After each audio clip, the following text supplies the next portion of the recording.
معزز ناظرین، السلام علیکم ورحمۃ اللہ وبرکاتہ۔ نحمدہ ونصلی ونسلم علی رسولہ النبی الامین المکین الکریم الحنین رؤوف الرحیم، اما بعد فاعوذ باللہ من الشیطان الرجیم، بسم اللہ الرحمن الرحیم۔ رب اشرح لی صدری ویسر لی امری واحلل عقدۃ من لسانی یفقہوا قولی، ربی زدنی علما ربی زدنی علما ربی زدنی علما، صدق اللہ العظیم۔ جیسا کہ ہم نے سورہ طلاق کا ذکر کیا اور اس کی مختصر تفسیر پیش کی تھی، شروع کی کچھ آیات کی، میں اس مسئلے کو انشاءاللہ، یہ چونکہ دوسری نشست ہے، میں اس سے آگے پیش کروں گا۔ سورہ طلاق، بسم اللہ الرحمن الرحیم، اللہ کے نام سے شروع جو بڑا مہربان اور نہایت رحم والا ہے۔ تو چونکہ اس سے پہلے ہم نے یہ سماعت کیا تھا کہ طلاق دینے کے بعد عورت کو عدت تک مرد اپنی وائف کو طلاق دینے کے بعد اسے عدت تک اپنے گھر میں رکھے۔ اگر اسے ایسا لگتا ہے کہ اس کے رہنے کی وجہ سے، یعنی اس کی شریک حیات بیوی جو پرانی بیوی تھی، وہ اس کو چونکہ اس نے طلاق دے دیا، تو اگر وہ گھر پہ رہے گی تو وہ ماں باپ سے جھگڑا کرے گی، یا اس کی بہن سے، یعنی اپنے پرانے شوہر کی بہن سے جھگڑا کرے گی، تو وہ اس کے مائکے بھیج دے، یعنی وہ عورت کو اسی کے گھر بھیج دے،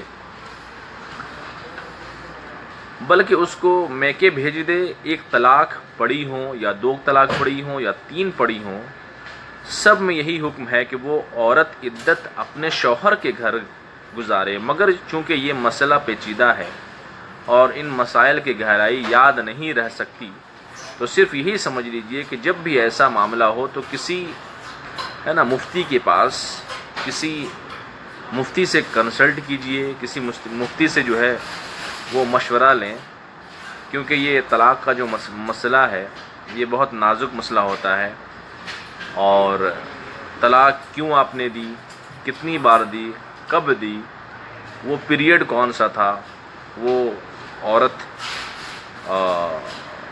کا جو وقت تھا اس میں وہ پاک تھی یا نہیں تھی، یا ایسا بھی ہوتا ہے کہ بچے والی تھی، تو بچے تو 9 مہینے کا ہوتا ہے، تو اس میں کتنا مہینہ ہوا تھا۔ تو یہ ساری چیزیں، بہت سارے مسائل ہوتے ہیں، وہ آگے آئیں گے، میں آپ کو سناؤں گا، میں آپ کو پڑھ کے آپ کو بتاؤں گا۔ یہ قرآن ہے، ہماری کوئی حیثیت نہیں، میں تو ایک گنہگار شخص ہوں، جو اللہ کا فرمان ہے میں وہی پڑھ رہا ہوں، اس کا ترجمہ اور اس کی تفسیر۔ تو اس کے لیے سب سے بہتر یہ ہوتا ہے کہ آپ مفتی سے کنسلٹ کیجئے، جو مستند مفتی ہوں، جنہوں نے اپنی تعلیم بڑے مدرسے میں حاصل کی ہو، تو وہی بتائیں گے کہ شریعت کا صحیح حکم کیا ہے، اور جو کوئی اللہ کی حدوں کو کراس کر جائے، اور جو کوئی اللہ کی حدوں کو پار کر جائے، بے شک اس نے اپنی جان پر ظلم کیا۔ یہ قرآن میں ہے، جو شخص اپنی حد کو پار کر جائے اس نے اپنی جان پہ ظلم کیا، اور تم نہیں جانتے، ہو سکتا ہے کہ اللہ تعالیٰ اس کے بعد کوئی معاملہ آسان کر دے۔ اور جب یہ حکم آیا تو رجوع کی اجازت نہ تھی، صرف عدت کا حکم تھا۔ پھر اس آیت کے نازل ہونے کے بعد اللہ تبارک و تعالیٰ نے رجوع کا حکم نازل کیا کہ 1 طلاق رجی اور 2 طلاق رجی میں عدت کے دوران شوہر جو ہے وہ رجوع کر سکتا ہے۔ پھر طلاق رجی کا معنی کیا ہے؟ طلاق رجی کا معنی یہ ہے کہ شوہر نے کہا کہ میں تمہیں 1 طلاق دیا، یا کہا میں نے تمہیں 2 طلاق دی، یا اس جملے کے ساتھ اگر طلاق دی، وہ عورت عدت گزار رہی ہے، تو اس دوران وہ اگر یہ کہے کہ میں تجھے اپنی نکاح میں واپس لیتا، رجوع کرتا ہوں، تو دوبارہ وہ نکاح میں آ جائے گی۔ یعنی اگر ایک بار جو ہے اس نے طلاق دیا، ٹھیک ہے، تو اس کے بعد طلاق تو ہو گئی، اس کی 3 نہیں ہوئی لیکن 1 طلاق ہو گئی، تو اگر وہ رجوع کرتا ہے شوہر، تو وہ اس سے نکاح کر لے، تو نکاح لازمی ہوتا ہے۔ تو پھر اگر نکاح کرے گا تو پھر وہ جو ہے وہ آ جائے گی. اور اگر یہ کہے کہ میں تجھے اپنا نکاح میں واپس لینا چاہتا ہوں، رجوع کرتا ہوں، تو دوبارہ وہ نکاح میں آ جائے گی. مگر 1 یا 2 طلاق تو ہو چکی ہے تو اسے 3 طلاق کا اختیار تھا. اگر 1 دیکھ چکا ہے تو اب 2 رہا، اور 2 دے چکا ہے تو اب 1 کا اختیار رہا. پھر عدت ختم ہو جائے گی. اور رجوع قول سے بھی ہوتا ہے، رجوع فعل سے بھی ہوتا ہے نا. تو اس کے مسائل اگر آپ جاننا چاہتے ہیں، کوئی عام انسان ہے اگر طلاق کے مسائل جاننا چاہتا ہے تو وہ بہار شریعت کا مطالعہ کرے، ہے نا. اس میں اس کو ڈیٹیل مل جائے گا. پھر اگلی آیت میں ہے پھر جب وہ عورتیں اپنے عدت کو پورا کرنے لگیں تو تم انہیں بھلائی کے ساتھ روک لو. کیا رجوع کرنا چاہو تو ظلم کے لیے نہیں، حقوق ادا کرنے کے لیے رجوع کر لو، یا بھلائی کے ساتھ انہیں جدا کر دو. رجوع نہ کرو گے تو عدت کے بعد تمہاری نکاح سے باہر ہو جائے گی. یعنی اگر طلاق دینے کے بعد اور رجوع ہم نے نہ کیا تو عدت کے اندر جو ہے، اگر آپ نے جو پیریڈ ہوتا ہے عدت جس کو کہتے ہیں، اگر اس پیریڈ کے اندر آپ نے اس سے رجوع کر لیا، اگر اس نے ہے نا صلح کر لیا، جس کو بولتے ہیں صلح آپ نے کر لیا، تو کیا ہوتا ہے کہ وہ نکاح میں آ جائے گی. اگر رجوع نہ کرو گے تو کیا ہوگا، تو عدت کے بعد تمہاری نکاح سے وہ باہر ہو جائے گی. تو یہ مسئلہ ہے. اب غلط فہمی کیا ہے، لوگ یہ سمجھتے ہیں کہ 1 طلاق دی اور عدت گزر گئی اور رجوع نہ کیا تو 3 طلاق ہو جائیں گی. یہ بات غور کرنے کی ہے کہ لوگ یہ سمجھتے ہیں کہ 1 ہم نے طلاق دی ہے اور اس کا ہم نے رجوع نہیں کیا. دیکھیں، طلاق کے لیے 3 ضروری ہے. اگر 1 بار کہہ دے طلاق طلاق طلاق تو طلاق ہو گئی. 2 بار کہہ دے تو 1 بار باقی ہوتی ہے. اگر 1 بار کہہ دے تو 2 بار پھر وہ باقی رہتی ہے. تو اگر کسی نے اپنی بیوی کو 1 بار طلاق کہہ دیا تو وہ 3 بار طلاق نہیں ہوتی. طلاق کے لیے لازمی ہے کہ 3 بار وہ بولے، تب وہ بیوی سے باہر ہو جائے گی. یا نکاح سے باہر ہونے کے لیے 3 طلاق کا ہونا ضروری ہے. اگر 1 کے بعد اس کو احساس ہوا کہ ہم نے غلطی کی ہے، ہم سے بھول ہو گئی، ہم سے جو ہے نا بہت بڑا بلنڈر مسٹیک ہو گیا، تو وہ رجوع کر سکتا ہے نا، معاملہ کر سکتا ہے، اور اس کے ساتھ جو ہے وہ دوبارہ نکاح کر کے زندگی گزار سکتا ہے نا، عدت کے درمیان میں. تو غلط فہمی کیا ہے، لوگ یہ سمجھتے ہیں کہ 1 طلاق دی اور عدت گزر گئی اور رجوع نہ کیا تو 3 طلاقیں ہو جائیں گی. یہ بات بالکل غلط ہے. لوگ یہ کہتے ہیں کہ 1 طلاق دی اور 3 مہینے گزر گئے، عدت کا وقت گزر گیا اور رجوع نہ کیا تو خود بخود 3 ہو جائیں گی. یہ بات غلط ہے، یہ بالکل غلط ہے. اور عدت کا وقت گزر گیا اور رجوع نہ کیا تو خود بخود 3 بن جائیں گی. یہ بات غلط ہے. اور ہاں، یہ ضرور ہے کہ 1 طلاق دی اور عدت کے دوران جو ہے رجوع نہ کیا تو عورت نکاح سے باہر ہو جائے گی. اب دوبارہ رجوع نہیں ہو سکتا بلکہ نکاح ہو سکتا ہے. تو لیکن نکاح میں جو ہے مرد اور عورت دونوں کی رضامندی ضروری ہے. اگر عورت نکاح کرنے سے انکار کر دے تو وہ آزاد ہے اور وہ کسی بھی مرد سے چاہے نکاح کر سکتی ہے. کوئی ضروری نہیں کہ 3 طلاق ہو جائیں تو ہی وہ دوسرے مرد سے نکاح کرے گی. اگر 1 طلاق دی یا 2 طلاق دی، پھر مسئلہ سمجھ لیں. اگر 1 طلاق دی یا 2 طلاق دی، عدت گزر گئی اور شوہر نے رجوع نہ کیا تو اب عورت آزاد ہے. یعنی 1 طلاق دیا، 2 طلاق دے دی، تو اس کے بعد عورت جو ہے نا وہ آزاد ہے اور عدت گزر گئی تو کیا ہے نا، اب عورت جو ہے وہ آزاد ہو گئی. اب اگر عورت چاہے تو وہ دوسرا نکاح کسی دوسرے مرد سے کر سکتی ہے یا کسی مرد سے کر لے. شریعت میں اس کے اوپر کوئی پابندی نہیں ہے. اسی لیے اگر ایسے حالات پیدا ہو جائیں تو طلاق دینا ضروری ہے. تو یہ صرف 1 طلاق دے یا 1 سے اوپر نہ دیں، پھر عدت کے دوران رجوع کرنا چاہیں تو کر سکتے ہیں، کر لیں. اور رجوع نہیں کر سکتے تو عدت گزرنے دیں، اور پھر عدت کے بعد اگر صلح ہو جائے تو نکاح ہو سکتا ہے. اور اگر صلح نہ ہو تو وہ عورت جہاں چاہے نکاح کر سکتی ہے. لیکن اگر 3 طلاقیں دے دیں تو پھر رجوع یا نکاح کی کوئی صورت باقی نہ رہی. جہاں تک ہے نا حلال شرعی نہ ہو، حلال شرعی کرنا ایک بہت مشکل عمل ہے۔ اور پھر اگلی آیت میں ہے کہ تم گواہ بناؤ، اور تم گواہ بناؤ، تم میں سے 2 نیک آدمی کو گواہ بناؤ، رجوع کرتے وقت بھی گواہ بناؤ اور طلاق دیتے وقت بھی گواہ بناؤ، لیکن یہ گواہ بنانا احتیاط کے لیے ہے، گواہیوں کا بنانا ضروری نہیں۔ یعنی کوئی اگر کسی کو طلاق دیتا ہے، اپنی بیوی کو، کوئی اپنے شریک حیات کو اگر وہ طلاق دیتا ہے تو اس کے لیے گواہ بنانا بہتر ہوتا ہے، ضروری نہیں۔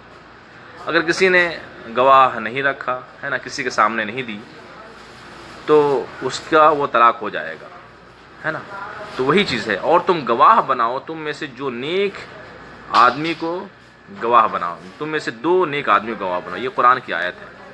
تو اگر آپ گواہ بناتے ہیں تو 2 نیک آدمی کو گواہ بنائے۔ یہ کسی بھی چیز میں ہے، دنیاوی معاملات میں اگر آپ کسی کو پیسے دیتے ہیں، کسی کی امانت داری اگر آپ لیتے ہیں، تو اس کے لیے بھی یہی عمل ہے کہ آپ جو ہیں گواہ بنا لیں، جس کی وجہ سے آپ کو کوئی بھی پریشانی کا سامنا نہیں کرنا پڑے گا۔ تو طلاق بغیر گواہوں کے بھی پڑ جاتی ہے، اور رجوع بھی بغیر گواہوں کے ہو جاتی ہے۔ اور اللہ کے لیے شہادت کو گواہی قائم رکھو، اور یہ ساری نصیحتیں اسے کی جاتی ہیں۔ اگلی آیت میں ہے، یہ ساری نصیحتیں اسے کی جاتی ہیں جو اللہ اور آخرت کے دن پر یقین رکھتا ہے، کہ ایمان رکھتا ہے، اور جو اللہ سے ڈرے، اللہ تعالیٰ اس کی نجات کا راستہ نکال دے گا، اس کی پریشانیاں دور کر دے گا۔ اللہ سے جو ڈرے گا، کیا؟ جو اللہ سے ڈرے گا، اللہ تبارک و تعالیٰ اس کی ساری پریشانیاں دور کر دے گا۔ رسول اللہ صلی اللہ علیہ وسلم نے ارشاد فرمایا، یہ آیت کریمہ ہر مسلمان کی ضرورت اور ہر حاجت کے لیے کافی ہے۔ جو اس آیت کریمہ کو پڑھ کر دعا مانگے، اللہ اس کی دعاؤں کو قبول کرے گا۔ وہ آیت ہے نا، یہ ہے جو اللہ سے ڈرے اور اس کو اللہ مشکل سے نجات کا راستہ ظاہر فرماتا ہے، اور اللہ تقوی اور پرہیزگاری اختیار کرنے والے کو یہ فضائل اور برکتیں ملتی ہیں کہ اللہ تعالیٰ اسے وہاں سے روزی دے گا جہاں سے ہے نا گمان بھی نہیں ہوگا۔ تو اللہ تبارک و تعالیٰ نے بہت ساری دعائیں ہمیں بتائی ہیں کہ اگر ہمارے پاس روزی کی قلت ہے، اگر ہمارے پاس روزی جاب نہیں مل رہے ہیں، ہمارے پاس جو ہے پیسے کی قلت ہے، تو بہت ساری دعائیں ہیں، ہے نا، بہت ساری دعا ہے۔ اللہم یا نور و تنور تب النور والنور فی النور، نور کو یا اللہم بارک علینا وادفع عنا بلائنا یا رؤوف لبیک واکرم لبیک وان بس فی القبور اللہم ارزقنا خیر الدارین مع القرب والاخلاص والاستقامت بلطفک وصلی اللہ علی خیر خلقہ محمد وآلہ وصحبہ اجمعین وسلم تسلیما کثیرا کثیرا برحمتک یا ارحم الراحمین۔ ایک یہ دعا ہے۔ اس کے بعد جو ہے وہ کثرت سے استغفار پڑھے، استغفر اللہ العظیم الذی لا الہ الا هو الحی القیوم واتوب الیہ۔ یہ بھی اگر کثرت سے پڑھے گا تو اسے جاب اچھی مل جائے گی، اسے رزق کا بہتر سامان اللہ تعالیٰ مہیا کر دے گا۔ یا صرف یہ کہے استغفر اللہ العظیم واتوب الیہ، استغفر اللہ العظیم واتوب الیہ، اگر وہ کثرت سے پڑھے گا تو انشاءاللہ اسے اچھی جاب مل جائے گی، اور ساری پریشانی بھی اللہ تبارک و تعالیٰ دور کر دے گا۔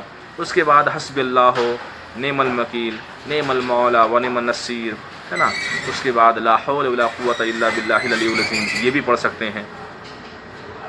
تو ہے نا، یہ ساری دعائیں اگر ہم پڑھیں گے تو اللہ تبارک و تعالیٰ ہمیں مشکلات سے محفوظ رکھے گا۔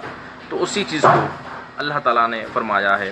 اگلی آیت میں اللہ ارشاد فرمایا، جو اللہ پر بھروسہ کرے اللہ اسے کافی ہے۔ کیا؟ جو اللہ پر یقین رکھے گا، جو اللہ پہ بھروسہ کرے گا، اس کے لیے کیا؟ اللہ کافی ہے۔ اور بے شک اللہ اپنے کام کو خوب کرنے والا ہے، وہ ضرور اپنے کام کو پورا کرنے والا ہے۔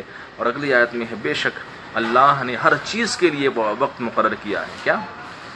اللہ نے ہر چیز کے لیے ایک وقت مقرر کیا ہے۔ آپ 10 سال میں کلاس 10 پاس نہیں کر سکتے، آپ چاہے جتنے ذہین ہیں، آپ جو ہیں 10 سال میں گریجویشن نہیں کر سکتے آپ۔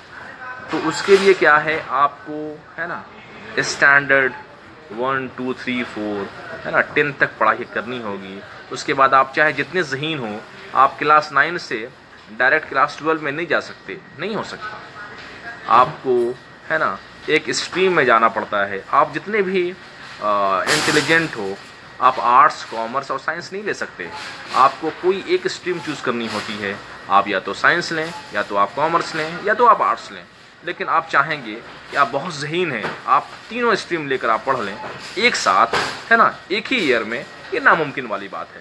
تو اسی طرح سے اللہ تبارک و تعالیٰ نے کیا فرمایا کہ بے شک اللہ نے ہر چیز کے لیے ایک وقت مقرر کیا، اور ہر ایک کی زندگی کا ایک وقت ہے، اس پر زندگی ختم ہو جائے گی۔ روزی کے لمحات میں تنگی کا بھی ایک وقت ہے، حرام کی طرف نہ جاؤ، کیا حرام کی طرف نہ جاؤ، ان قریب تمہاری تنگ دستی دور ہو جائے گی، جو روزی لکھی ہے وہ ضرور تمہیں مل کر رہے گی۔ یعنی ہمارے قسمت میں، ہمارے نصیب میں، ہمارے مقدر میں اللہ تبارک و تعالیٰ نے اگر 1000 کنٹل چاول کھانا لکھا ہے تو میں 1100 کنٹل نہیں کھا سکتا، وہ اللہ تبارک و تعالیٰ نے لکھا ہے۔ لیکن کوشش کر کے، محنت کر کے ہم اللہ سے دعائیں مانگیں گے، اللہ کا ذکر کریں گے اور اللہ کی حمد و ثنا کریں گے، تو ہو سکتا ہے اللہ تبارک و تعالیٰ اپنے کرم سے ہمیں بہت عطا فرما دے، وہ اللہ کی شان ہے۔ تو یہ آیت کریمہ کا اتنا حصہ پڑھ کر اللہ کی بارگاہ میں دعا کریں کہ جب رسول صلی اللہ علیہ وسلم نے فرما دیا کہ ہر مسلمان کی ہر ضرورت اور ہر حاجت کے لیے یہ آیت کافی ہے، یعنی یہ سورہ طلاق کی یہ جو آیت ہم نے پڑھی ابھی، تو اب ہمیں اس پر یقین رکھنا چاہیے کہ کوئی اس کا وقت مخصوص نہیں ہوتا۔ تو سورہ طلاق کی آیت نمبر 2 اور 3، عوف بن مالک رضی اللہ تعالی عنہ نبی اکرم صلی اللہ علیہ وسلم کی خدمت میں حاضر ہوئے اور کہا، یا رسول اللہ، میں بوڑھا ہو چکا ہوں۔ کیا؟ میں بوڑھا ہو چکا ہوں، میرا ایک ہی بیٹا ہے، کمانے والا تھا، اور اسے دشمنوں نے گرفتار کر لیا ہے، وہ دشمن کی قید میں ہے، اور ہمارا یہ عالم ہے کہ فاقوں پر فاقے گزر رہے ہیں، یعنی ہمارے پاس کھانے کے لیے کوئی چیز نہیں ہے۔ آقا سے وہ مزید یہ کہتے ہیں، یا رسول اللہ صلی اللہ علیہ وسلم، گھر میں ہم بوڑھے میاں بیوی ہیں اور اس کے علاوہ کوئی نہیں ہے۔ نبی اکرم صلی اللہ علیہ وسلم نے ارشاد فرمایا، عوف بن مالک، تم اللہ سے ڈرو۔ کیا؟ عوف بن مالک، تم اللہ سے ڈرو۔ اب سوچیں، اللہ سے ڈرنے کا حکم ہر انسان کو ہے، اور اللہ تبارک و تعالیٰ کے محبوب صلی اللہ علیہ وسلم نے کتنی اچھی بات کہی، کیا تم اللہ سے ڈرو اور کثرت سے اس کا ذکر کرو اور کثرت سے پڑھو، لا حول ولا قوت الا باللہ العلی العظیم، یعنی تم کثرت سے جو ہے نا لا حول ولا قوت الا باللہ العلی العظیم پڑھو۔ وہ کہتے ہیں، میں گھر گیا اور اپنی بیوی سے ساری باتیں بتائیں، اور وہ اور میں دونوں بیٹھ گئے اور ہم اللہ سے دعا کرنے لگے، اور لا حول ولا قوت الا باللہ العلی العظیم کی کثرت میں مزید تقوی، خوف و پرہیزگاری کو اپنے دل میں پیدا کر لیا، یعنی اللہ کا خوف اپنے دل میں پیدا کر لیا، اور کثرت کے ساتھ ہم نے لا حول ولا قوت الا باللہ العلی العظیم ہم نے پڑھا، اور خوف و پرہیزگاری کو اپنے دل میں پیدا کر لیا۔ کچھ دنوں کے بعد، چند دنوں کے بعد دروازے پہ دستک ہوئی، اور نہ صرف یہ دشمن کی قید سے تو دروازے پر جو دستک ہوئی تو ان کا بیٹا ان کے ساتھ تھا، اور نہ صرف یہ دشمن کی قید سے آزاد ہو گئے تھے بلکہ اللہ نے انہیں اتنا مال دیا کہ 4000 بکریاں لے کر آئے تھے۔ تو ان کے بیٹے کو قید کر لیا گیا تھا، تو ان کا بیٹا قید میں چلا گیا تھا، لیکن انہوں نے لا حول ولا قوت الا باللہ العلی العظیم کا ذکر کیا، تو ان کا بیٹا بھی چلا آیا، اور اللہ تبارک و تعالیٰ نے غیب سے کتنی 4000 بکریاں اس شخص کے یعنی اس کے بیٹے کے ساتھ آئیں۔ تو اس پر یہ آیت نازل ہوئی، جو اللہ سے ڈرتا ہے اللہ اسے مشکل سے دوری کا راستہ انہیں دکھاتا ہے۔ اور پھر سورہ بقرہ میں ارشاد فرمایا کہ جو عورت طلاق یافتہ ہے، پھر اس طلاق کا ذکر ہے کہ جو عورت طلاق یافتہ ہے اس کی عدت 3 حیض ہے، یعنی 3 پیریڈز، یعنی 3 پیریڈز گزر جائیں، یعنی وہ ایام جس میں عورت نماز نہیں پڑھ سکتی۔ تو آپ سمجھ لیجئے کہ 3 حیض کے 3 مرتبہ، ایک بار حیض ہوا، دوسری بار پھر، تیسری بار پھر، یہ جب گزر جائیں تو کیا ہے نا، یہ ان کی عدت ہے۔ اور یہاں مراد وہ عورتیں ہیں جو حیض سے مایوس ہیں، جن کی عمر 50 سال ہیں، 55 سال، بہت ساری جن کی عمر 50، 55، 60 ہو جاتی ہے، تو وہ ان کو نہیں آتا، تو اگر تم شک کرو یعنی تمہیں ان کی عدت معلوم نہیں تو سن لو، ہے نا، تو ان کی عدت 3 اسلامی مہینے ہیں، اور ان عورتوں کی عدت بھی 3 مہینے ہیں جنہیں حیض نہیں آتے۔ تو جنہیں حیض آتی ہیں اس کو تو کنفرم ہے، لیکن جنہیں نہیں آتے ان کے لیے کیا ہے؟ ان کے لیے بھی 3 اسلامک منتھس ہیں۔ اور اگلی آیت میں، اور وہ طلاق شدہ عورتیں جو حاملہ ہیں جو امید سے ہوں، ان کی عدت، ہے نا، بچے کی پیدائش تک ہے، چاہے اس میں 1 مہینہ باقی ہو چاہے 9 مہینے باقی ہوں۔ اسی طرح کسی کے شوہر کا انتقال ہو جائے تو قرآن پاک سورہ بقرہ میں اس کی عدت 4 مہینے اور 10 دن مقرر کی گئی ہے نا، یعنی کسی کے شوہر کا انتقال ہو گیا تو وہ اپنے شوہر کی جو عدت پوری کرے گی وہ 4 مہینے 10 دن ہے، 4 months and 10 days۔ تو آپ اس سے اندازہ کر سکتے ہیں کہ 4 مہینے کے 120 دن ہو گئے اور 130 دن 130 days، 4 مہینے اور 10 دن مقرر کی گئی ہے۔ وہاں بیویوں سے مراد بیوہ ہے جو امید سے نہ ہو، جو بیوہ امید سے ہو اس کی، ہے نا، عدت بچے کی ولادت تک ہے۔ یعنی ایسا بھی ہوتا ہے کہ لڑکی پریگننٹ ہے اور جو ہے اس کی موت ہو گئی، اس کے شوہر کی موت ہو گئی، تو جیسا کہ بچے کی پیدائش تو 9 مہینے بعد ہوگی، تو اس میں مسئلہ یہ ہے کہ اس کی جو عدت ہوگی جب تک بچہ نہیں پیدا ہو جاتا تب تک وہ اس کی عدت ہے۔ جب بچہ پیدا ہو جائے گا تو وہ عورت اب کسی دوسرے مرد سے شادی کر سکتی ہے، کیونکہ وہ بیوہ ہے نا، ابھی وہ کسی سے، ہے نا، ابھی وہ بیوہ نہیں ہوئی ہے، ابھی تک عدت باقی ہے۔ جیسا کہ کسی عورت کا پیٹ میں بچہ تھا اور سمجھ لیں کہ 2 مہینے کے بعد اس کا شوہر، ہے نا، کا انتقال ہو گیا، وہ وفات پا گیا، تو مطلب 7 مہینے تک وہ عدت میں رہے گی۔ جب بچہ پیدا ہو جائے گا تو اس کا عدت ختم ہو جائے گا۔ پھر اللہ ارشاد فرماتا ہے، اور جو اللہ سے ڈرتا ہے اللہ اس کے لیے اس کا کام آسان کر دیتا ہے۔ کیا؟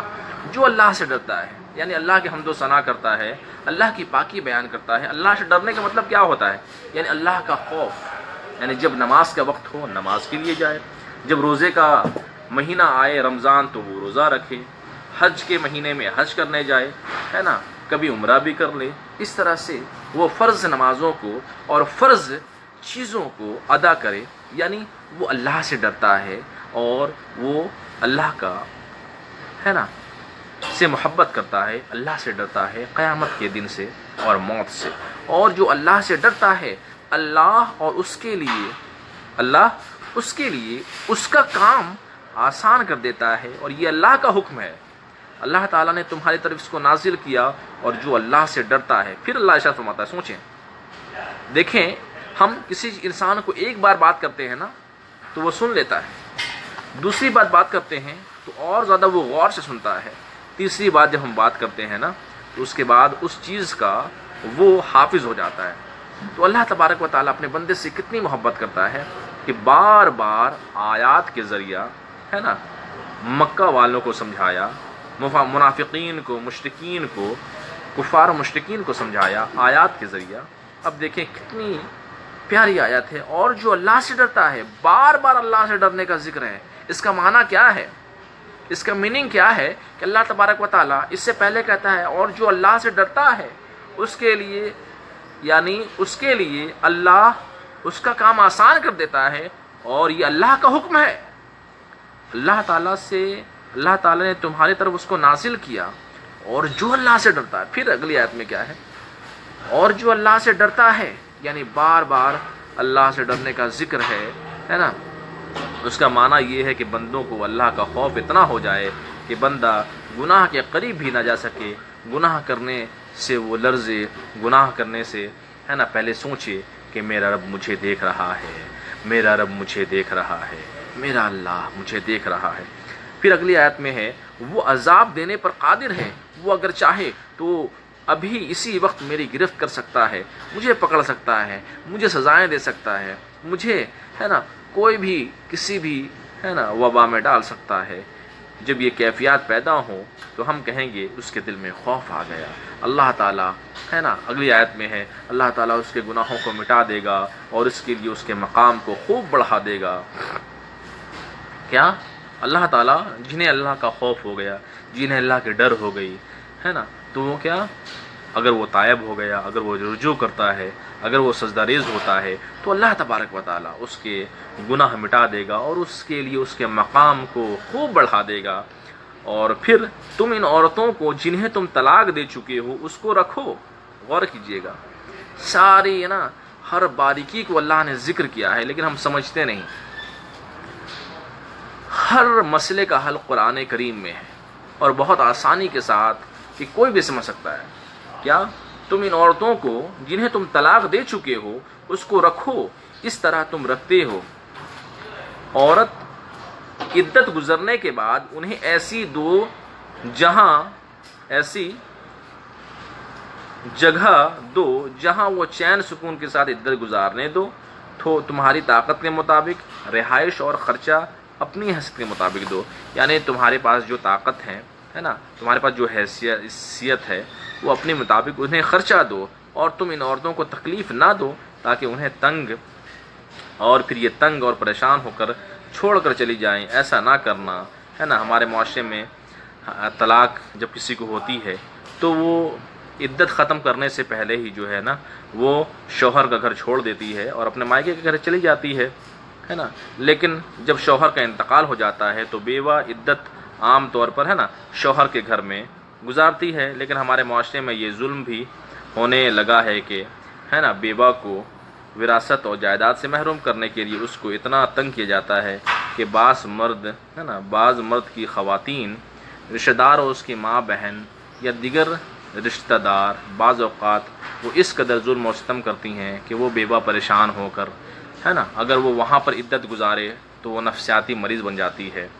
تو ہم دیکھتے ہیں کہ ہمارے معاشرے میں کیا ہوتا ہے، جب کسی کی موت ہو جاتی ہے، کسی شوہر کی موت ہو جاتی ہے تو چونکہ اس کا شوہر تھا تو اس کی عزت تھی اس گھر میں، لیکن جب اس کے شوہر کا انتقال ہو جاتا ہے تو شوہر کا بھائی یا شوہر کی بہن اور یا یوں کہہ لیں کہ شوہر کی بیوی، شوہر کے بھائی کی بیوی، یہ سب لوگ جو ہے اسے تنگ کرتی ہیں ہے نا، اور تنگ کر کے جو ہے نا اسے گھر سے باہر نکال دیتی ہیں، پھر وہ پریشان ہو جاتی ہے۔ یہ ہمارے معاشرے کی گندگی ہے، یہ ہمارے معاشرے کی ہے نا گندگی ہے۔ تو شریعت میں اس حالت میں میکے آ جانے کی اجازت دی ہے۔ اگر مرنے والے کی اولاد ہے، اگر مرنے والے شخص کی اولاد ہے تو بیوہ کو 12% حق دیا جائے گا۔ اب سوچیں، اگر بیوہ عورت ہے اگر اس کا بچہ ہے تو 12% حق دیا جائے گا۔ اگر مرنے والے کی اولاد نہیں تو 25% حصہ شرعی طور پر دیا جائے گا۔ اگر اولاد ہے تو 12%، ٹھیک ہے، اور اگر مرنے والے کی اولاد نہیں تو 25 حصہ شرعی طور پر دیا جائے گا۔ اگر ایک سکون ہے نا، اگر ایک پیسے کی بھی کمی کریں گے تو در حقیقت تباہی ہے، بربادی ہے، کسی کے حق کو لے لینا۔ اگر وہ طلاق سکون چین ایسے لوگوں کو کبھی نصیب نہیں ہوگا، یعنی جو جس کا حق ہے اسے ملنا چاہیے ہے نا۔ اگر اس کو اگر بچے نہیں ہیں تو 25% اسے دینے ہوں گے، اگر اس نے نہیں دیا تو اللہ تبارک و تعالیٰ کے یہاں اسے حساب دینا ہوگا، اسے چین و سکون نصیب نہیں ہوتا۔ اگر وہ طلاق شدہ عورتیں حاملہ ہوں اور امید سے ہوں تو تم ان طلاق شدہ عورتوں کو خرچ دو یہاں تک بچے کی ولادت ہو جائے۔ تو جب تک بچے کی ولادت نہ ہو جائے ایسی ہے نا اس عورت کی عدت جاری رہے گی اور اس کا خرچہ اور رہائش دینی ہوگی۔ پھر اگر وہ عورتیں تمہاری خاطر تمہاری عورتوں کو دودھ پلائیں تو اس کا خرچ بھی مرد پہ لازم ہے۔ بچے کا خرچہ جب تک بچہ اپنے پاؤں پر کھڑا نہ ہو جائے خرچہ مرد کو دینا ہوگا، اور جب تک وہ ماں دودھ پلا رہی ہے ان ایام تک ماں کا خرچہ بھی مرد کو دینا ہوگا۔ لیکن ہمارے معاشرے میں ایسا عمل کرتا کوئی نہیں، یقیناً شریعت سے دوری نقصان ہے، تباہی ہے۔ بس تم انہیں ان کا معاوضہ دو۔ اگلی آیت میں ہے بس تم انہیں ان کا معاوضہ دو، ان کے اخراجات پورے کرو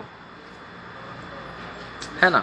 تو اب سوال یہ ہوتا ہے کہ میاں بیوی میں تو جدائی ہو گئی، لیکن بچے کا باپ اور اس بچے کی ماں تو ہے ہی، تو بچے کی تربیت میں ماں باپ کی ہے نا دونوں کی یکجہتی چاہیے، دونوں کی ہے نا باہمی مشاورت سے کام ہوتا ہے۔ اب دیکھیں کہ طلاق تو ہو گیا شوہر اور بیوی میں، لیکن بچے کے تو ماں ہے، بچے کا وہی باپ ہے، تو اس میں کیا ہے کہ اس کا طریقہ یہی ہے کہ وہ دونوں جو ہے ایک معاہدے کے تحت وہ خرچ پورا کریں، اور مرد کا یہ ذمہ ہے کہ بچوں کو خرچ دیں۔ دیکھیں پھر کیا ہوتا، تو فرمایا جا رہا ہے کہ نہ ماں باپ سے محروم کرے اور نہ باپ نہ ماں سے محروم کرے، اسے بچے کا قصور کیا ہے۔ اگر بچے کا قصور کیا ہے، ماں باپ کی غلطی تھی، دونوں نے طلاق لے لیا، ایک دوسرے کو طلاق دے دیا، تو اب اس میں بچے پھنس گئے، تو باہمی مشاورت سے بچے کے مستقبل کو عمل کریں، تو آپس میں شریعت کے مطابق وہ مشورہ کریں، اور اگر تمہیں مشکل ہو، مثلا وہ ماں اپنے بچے کو دودھ پلانے سے انکار کرے، تو اب باپ کیا کرے، ہے نا، تو اس کے لیے ہوگا کہ ماں کسی دودھ پلانے والی کے پاس جائے اور وہ وہاں پہ وہ دودھ پلائے، اور مالدار اپنی طاقت کے مطابق خرچہ دے، اور عدت کے مسائل میں یا دودھ پلانے کا خرچہ دینے کا مسائل ہو تو اس میں مرد کی طاقت دیکھی جائے گی، مرد مناسب اخراجات دے، ہے نا، تو جتنا ہو سکے، اگر مرد پیسے والا ہے تو اسی حساب سے پیسے دے، اگر ایوریج ہے تو اسی حساب سے اسے پیسے دینے ہوں گے، اور جس پر اس کی روزی تنگی کی گئی، جو تنگ دست ہے، تو اسے جو اللہ نے دیا ہو وہ اپنی طاقت کے مطابق خرچہ کرے۔ عدت کے دوران عورت کی حالت نہیں دیکھی جاتی، بلکہ یہ دیکھا جاتا ہے کہ مرد کی طاقت کیا ہے۔ مرد اپنی طاقت کے مطابق جو اخراجات ہیں وہ خرچ کرے گا عدت کے دوران اور عدت کے بعد بچے کی پرورش کے دوران بھی، تو اللہ تعالیٰ کسی کی جان پر اس کی طاقت زیادہ بوجھ نہیں ڈالتا، یعنی مراد یہ ہے کہ جن لوگوں کا نہیں بنتا، جن لوگوں کا ایک وقت بھی اپنے شریک حیات سے نہیں بنتا، تو ان کے لیے طلاق لے لینے کا حکم ہے۔ تو اللہ تبارک و تعالیٰ نے کیا فرمایا کہ اللہ تعالیٰ کسی کی جان پر اس کی طاقت سے زیادہ بوجھ نہیں ڈالتا، اور اتنا ہی ڈالتا جتنی طاقت اسے عطا فرمائی ہے، اور عنقریب اللہ مشکل کے بعد آسانی ہے نا فرما دے گا۔ اگر کسی نے طلاق لے لیا تو اس کے بعد وہ کھلی آزادی ہے، عورت کے لیے بھی مرد کے لیے بھی، وہ کہیں بھی شادی کر سکتی ہے، یہ کہیں بھی شادی کر سکتا ہے۔ تو کیا ہے کہ عنقریب اللہ مشکل کے بعد آسانی فرما دے گا۔ اگر بیوہ یا طلاق شدہ عورت اللہ پر بھروسہ رکھے، وہ تقوی پرہیزگاری اختیار کرے، تو اللہ اس کے لیے بھی آسانی فرما دے گا۔ تو ہم نے دیکھا ہے کہ بہت سارے عورتیں جن کا طلاق ہو گیا، لیکن اس کے باوجود بھی ان کا نکاح آرام سے ہو جاتا ہے، اور بہت سارے مرد کا بھی آسانی سے ہو جاتا ہے۔ تو اس میں ہے نا صرف اللہ نے آسانی ہی رکھی ہے، دین کو ہے نا آسان بنایا اللہ تبارک و تعالیٰ نے۔ تو اور وہ مرد بھی اللہ پر بھروسہ رکھے اور تقوی پرہیزگاری عطا کرے تو اس کے لیے بھی آسانی ہوگی۔ بہت ساری بستیاں ایسی گزری ہیں جنہوں نے اپنے رب کے حکم سے شرکسی کی۔ دیکھیں پھر اگلی آیت میں اللہ کیا ارشاد فرماتا ہے، بہت سی بستیاں ایسی گزری ہیں جنہوں نے اپنے رب کے حکم سے شرکسی کی، اور ان بستیوں نے اپنے رسولوں کی نافرمانی کی، بس ہم نے ان کا حساب شدید لیا اور ہم نے انہیں سخت ترین عذاب دیا۔ بس ان لوگوں نے اپنی برائی کا وبال چکھا، بستیاں نے اپنے ہے نا گناہوں کا وبال چکھا۔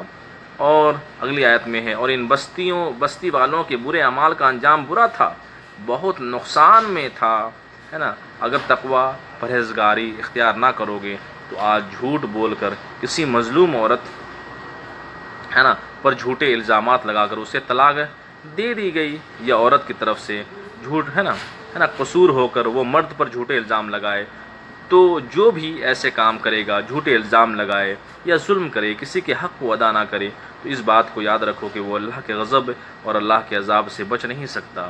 ہوتا کیا ہے کہ ہماری غلطی ہوتی ہے نا، زیادہ تر جو مس انڈرسٹینڈنگ ہوتی ہے عورتوں میں، شریک حیات میں، وائف میں، بیوی میں، شوہر میں، اور ازدواجی زندگی میں جو بھی پرابلمس ہوتے ہیں وہ کیسے ہوتے ہیں؟ بھائی لڑکی کسی اور سے بات کرتی ہے، یا مرد کسی اور لڑکی سے بات کرتا ہے، تو اس طرح سے جو ہے نا اتفاقی پیدا شروع ہوتی ہیں، اور جو ہے وہ ایک دوسرے کو سہ نہیں پاتے، اور دونوں کا کبھی کبھی ایسا ہوتا ہے کہ ایک تو ہوتا ہے کہ مطلب مس انڈرسٹینڈنگ ہو گئی، دوسرا کیا ہوتا ہے کہ ان کا نیچر غلط ہوتا ہے، یا لڑکی کا نیچر غلط ہوتا ہے یا لڑکے کا نیچر غلط ہوتا ہے، 2 ریزن ہو گئے۔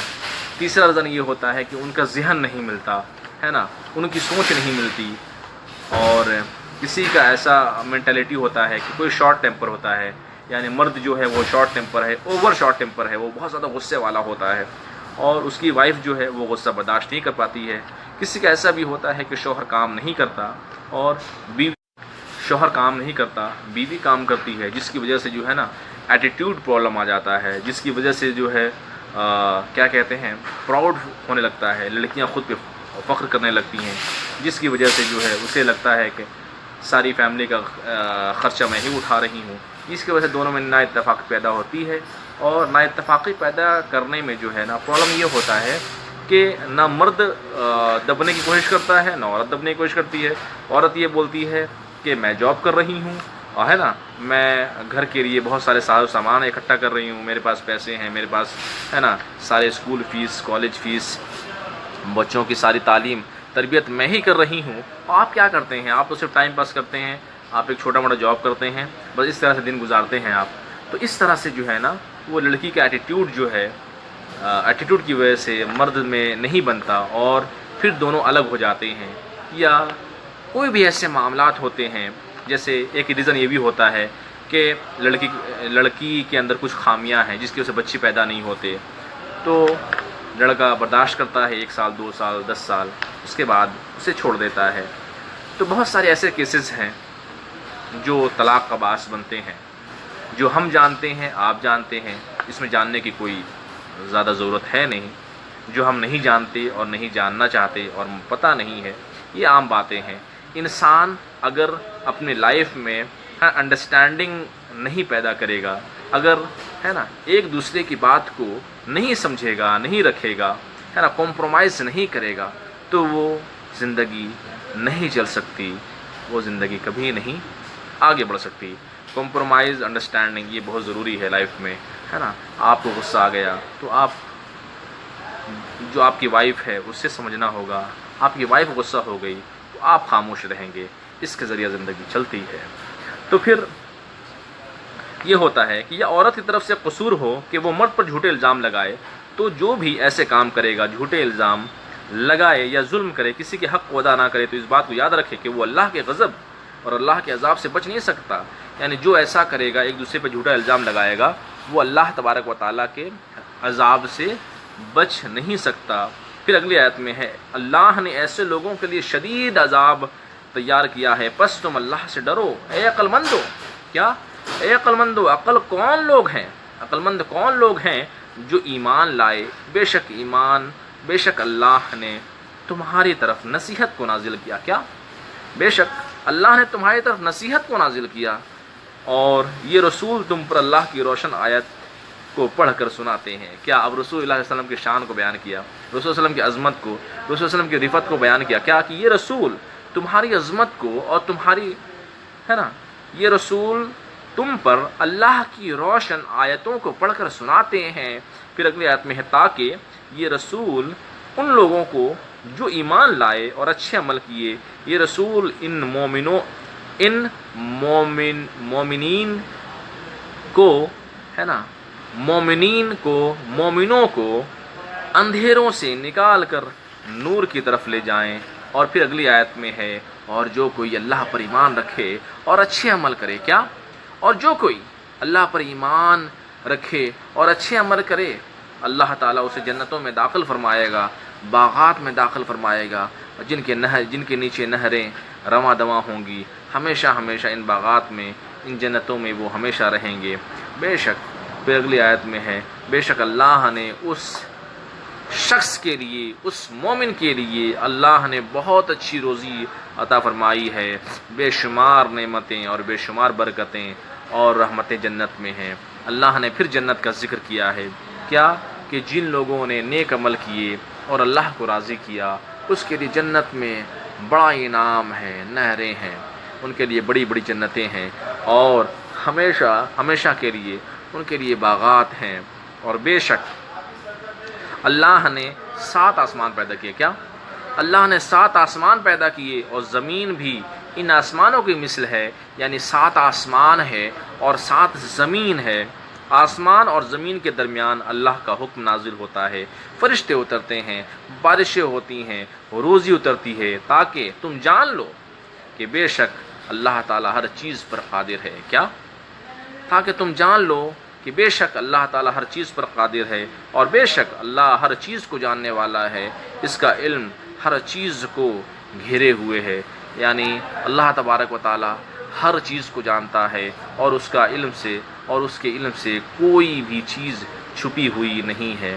تو ہم اللہ تبارک و تعالیٰ سے یہی دعا کرتے ہیں کہ اللہ تبارک و تعالیٰ ہمیں نیک عمل کرنے کی توفیق عطا فرمائے، ہمیں سیدھے راستے پر صراط مستقیم پر چلنے کی توفیق عطا فرمائے، اور اگر ہم لوگوں کو خوف دلائیں گے، اللہ کا خوف دلائیں گے، چاہے وہ ہمارے شریک حیات ہوں، چاہے وہ جیسی بھی ہو، کسی کے شریک حیات اب اسے تو پتہ نہیں ہے کہ وہ جو شریک حیات اس کی آئی ہے، اس کی زوجہ آئی ہے، اس کی جہاں شادی ہوئی ہے، اسے پتہ نہیں وہ کریکٹر لیس ہے یا اچھی کریکٹر کی ہے،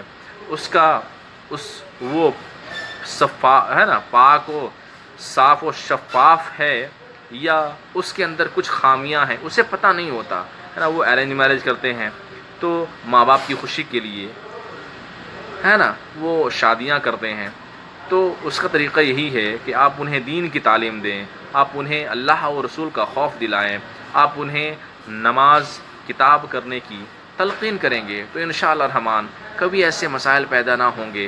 آپ ہے نا حضرت مریم رضی اللہ تعالیٰ عنہا کے حوالے سے انہیں بتائیں، حضرت فاطمہ رضی اللہ تعالیٰ عنہا کی حالات زندگی کو بتائیں، حضرت ہے نا رقیہ رضی اللہ تعالیٰ عنہا کی زندگی کیسے گزری ان کو ہم بتائیں، حضرت زینب ہے نا رضی اللہ تعالیٰ عنہا کی زندگی کو ان کو سمجھائیں، اللہ کی بات کو بتائیں، ہے نا حضرت عائشہ رضی اللہ تعالیٰ عنہا کی سیرت کو بتائیں۔ اگر ہم اس طرح سے انبیاء کی اور رسولوں کی شریک حیات اور ان کی سیرت کو بتائیں گے تو ہماری آنے والی نسل اور ہماری خواتین جو ہیں وہ بہت نیک ہو جائیں گی، اور وہ طلاق لفظ جو ہے نا وہ مرتے دم تک نہ ان کے ذہن میں آئے گا، نہ وہ سوچیں گی، بلکہ وہ اپنے شوہر سے بے انتہا محبت کریں گی اور اپنے شوہر کا سب سے زیادہ خیال رکھیں گی۔ بس طریقہ کیا ہے؟ اسلام اللہ کو راضی کرنا ہے اور اللہ کا خوف دلانا ہے۔ کیسے؟ خود نیک بن کر کے، اور قرآن کو ڈیلی پڑھ کے سنانا ہے، حدیث کو ڈیلی پڑھ کے اپنی بیوی کو، اپنے بچے کو ان کو سامنے رکھ کے ڈیلی اگر 10 منٹ 15 منٹ اگر ہم اپنے گھر میں یہ معمول بنا لیں کہ ہمیں ڈیلی 10 سے 15 منٹ ہمیں قرآن ہے نا اپنی فیملی کے درمیان میں پڑھنا ہے نا۔ اگر ہم یہ روٹین بنا لیں کہ ہر دن ہے نا 8 بجے رات میں میری وائف جو ہے وہ قرآن کو لے گی اور وہ لے کر قرآن کی ہے نا آیت اور قرآن کا ترجمہ اور قرآن کی تفسیر پڑھے گی، تو اگر آپ نے اپنی بیوی پہ یہ لازم کر دیا کہ کل سے آپ کو قرآن کی ہے نا 5 آیت کا ترجمہ اور 5 آیت کی تفسیر ہمیں سنانی ہے، بچے بھی ہوں گے ہے نا، ماں بھی ہوگی، ماں تو وہی ہے، تو اس کی ماں بھی ہوگی، لڑکے کی ماں بھی ہوگی، شوہر بھی ہوگا اور بچے بھی ہوں گی، فیملی ہوگی،